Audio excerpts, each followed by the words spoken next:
మొదటి కొరింథీయులకు రాసిన పత్రిక 12వ అధ్యాయం. నానా విధములైనటువంటి కార్యములను కలువు గాని అందరిలోనూ అన్నిటినీ జరిగించు దేవుడు ఒక్కడే.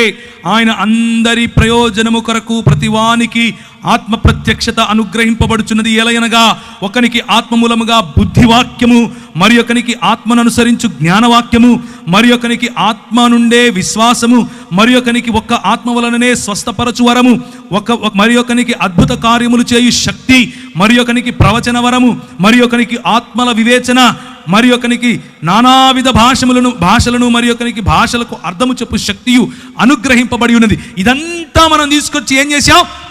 మతంలో పెట్టేశాం. ఆ భాషలు మాట్లాడతాను నేను, కానీ ఎక్కడ? కేవలము సంఘములోనే. ఏ గవర్నమెంట్ ఉద్యోగం చేస్తూ భాషలు మాట్లాడవా? ఏ బుద్ధివాక్యముని గవర్నమెంట్ ఉద్యోగంలో చేసే ఆ ఆఫీసులో చెప్పవా? ఒక ఆఫీసర్కు బుద్ధివాక్యం కావాలంటే నేను వచ్చి చెప్తానా, నువ్వు చెప్తావా? ఇలాగే 12వ అధ్యాయంలో చూడండి 28వ వచనము.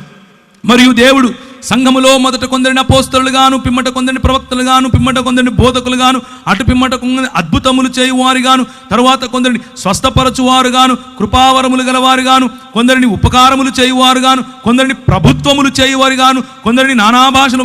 ప్రభుత్వములు చేయాలి, ఉపకారములు చేయాలి. ఇవన్నీ కేవలం ఎక్కడ చేయాలి? దేవుని యొక్క సంఘము అంటే 4 గోడలని మనం నిర్ణయించేశాం. దేవుని యొక్క సంఘం అంటే యేసు క్రీస్తు రాజ్యం. దేవుని సంఘం అంటే మనము 4 గోడల మధ్యకొచ్చి చేసేటటువంటి ప్రతి ఆదివారపు కూడిక మాత్రమే కాదు.